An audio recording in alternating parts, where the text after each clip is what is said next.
This is a discussion on the phenomenology of Husserl, specifically the early phenomenology of Ibn Husserl, with respect to the logical investigations. And in that, he gave a refutation of psychologism, or the doctrine that all of it is, everything that we see is based on, or that it's like dependent on like mental things, or that it's mental, and that pretty much phenomenology, what it does is it breaks down a dichotomy between monism, dualism. I mean, not monism and dualism, but like realism and idealism, or solipsism too, as well as realism. I mean, subjectivity and objectivity as well. The reductionists do this, as do this idea of consciousness is conscious of something to the things themselves. But what I want to discuss here is the concept of evidence. This is pretty much a concept of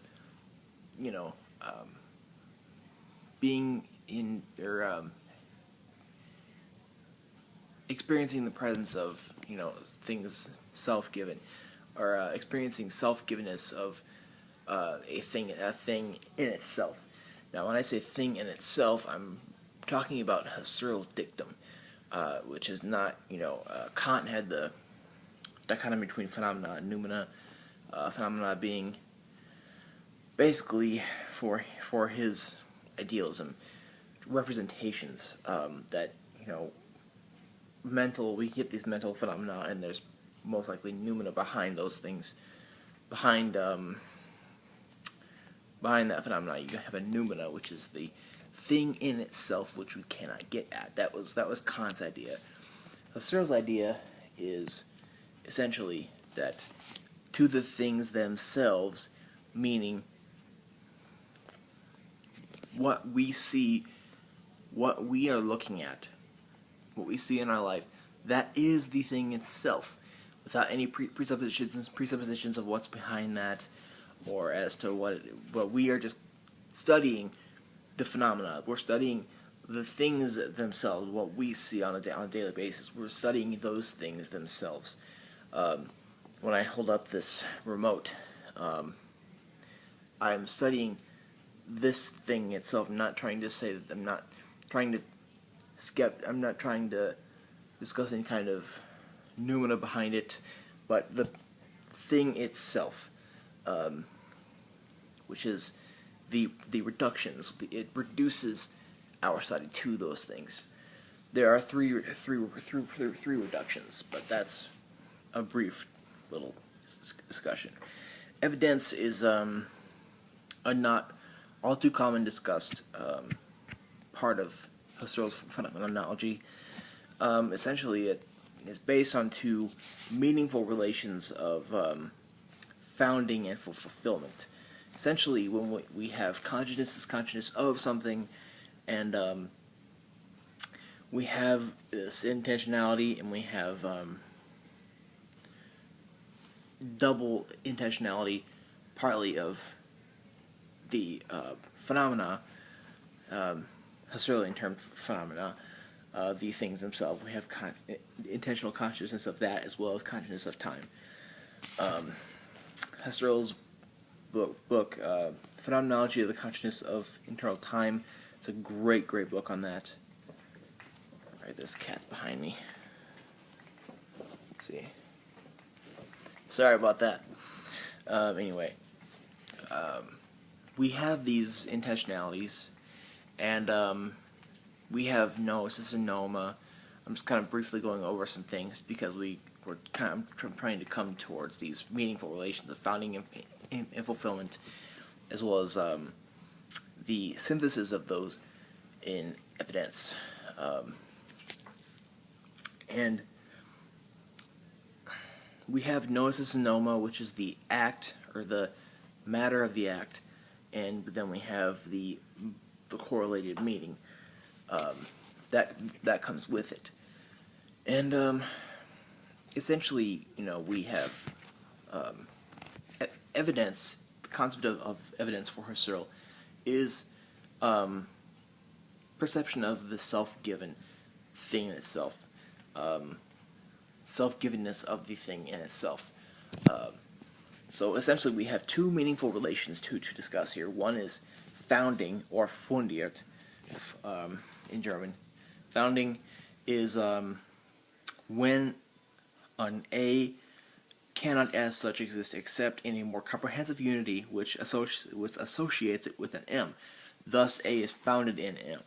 Example, this is a meaningful relation where memory is founded upon perception.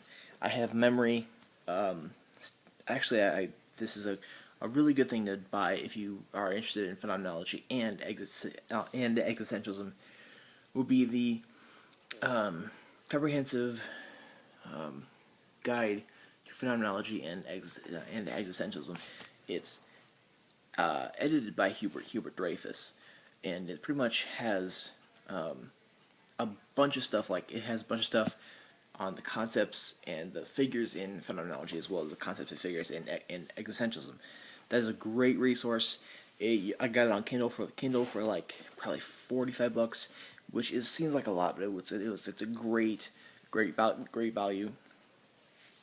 And if you want a good overall explanation of Husserl's phenomenology, there's a part in there by Stephen Crowell, which discusses a lot of the themes of Husserlian phenomenology from his early logical investigation years all the way through the Cartesian Meditations and the crisis of the European sciences.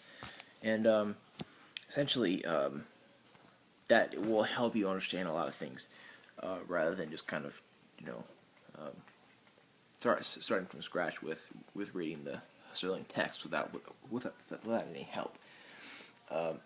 Husserlian text, if you're gonna, I don't think it's a good idea to start as a beginner and just go right into Husserlian text. It doesn't really work that way. I think you should have some kind of help with you to clarify those concepts for you.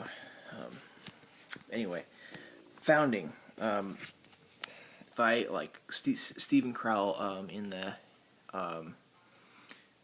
anthology on my iPad with a Kindle app, he says, if I have a perception of my coffee being cold and milky, I have a memory of that, and the memory of that is founded in my direct perception of it. So memory is founded in M. The memory of my coffee being cold and milky cannot as such exist without the perception of it.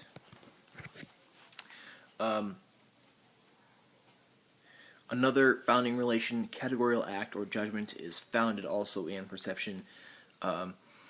When we have a direct perception, we may gain some certain judgments of it.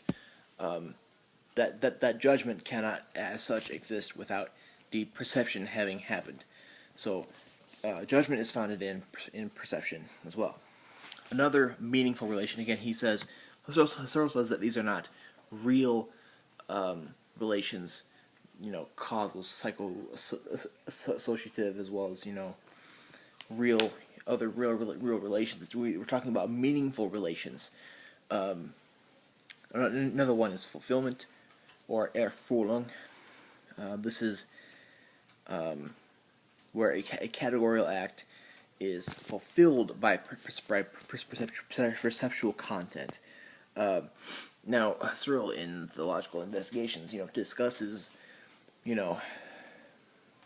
empty intentional content with the, being fulfilled. So pretty much we have these relations back and forth, like,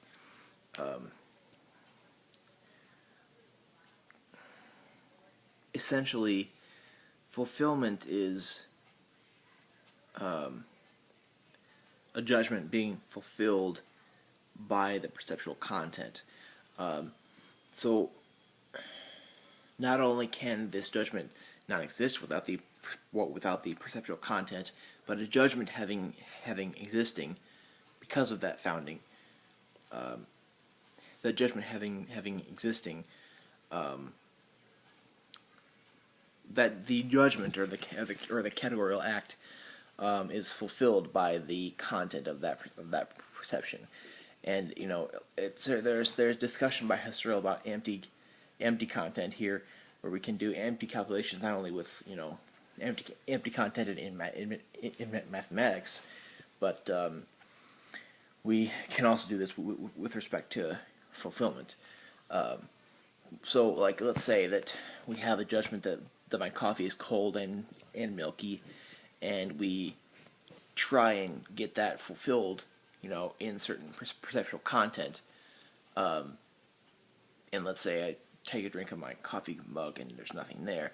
That happens to have been a hallucination, and this relates somewhat to the concept of constitution or constitutiert, which relates to transcendental idealism of Husserl.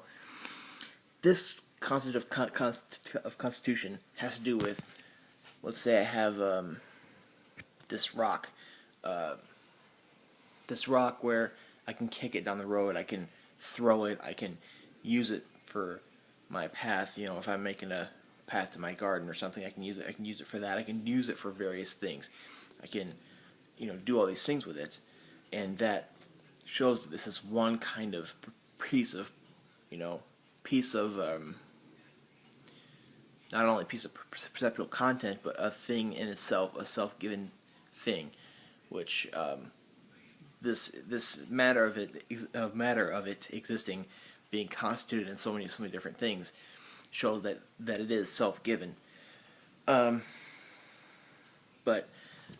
that relates to fulfillment in that we go back to the perceptual content to verify it. Again, while we go back and we verify this rock, by using it in different instances, that's constitution. But while in fulfillment, we can go back and try to fulfill our judgments, or those things. We can go back to our previously gained perceptual content of the self-given thing in itself. So these two things are meaningful relations from not only from perception to memory, but perception to categorical act. These are meaningful relations between perceptions and stored past perceptions, as well as judgments with respect to and about these perceptions. These two relations, the founding and fulfillment, shows that we can go back and forth between them and do certain operations to show certain things. And the synthesis of these two meaningful relations is pretty much boils down to evidence. It doesn't really boil down to it. However, evidence is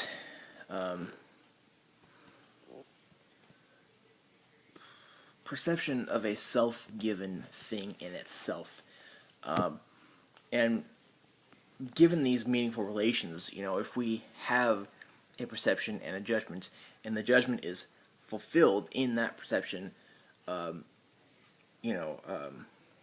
we as well as we can use this certain piece of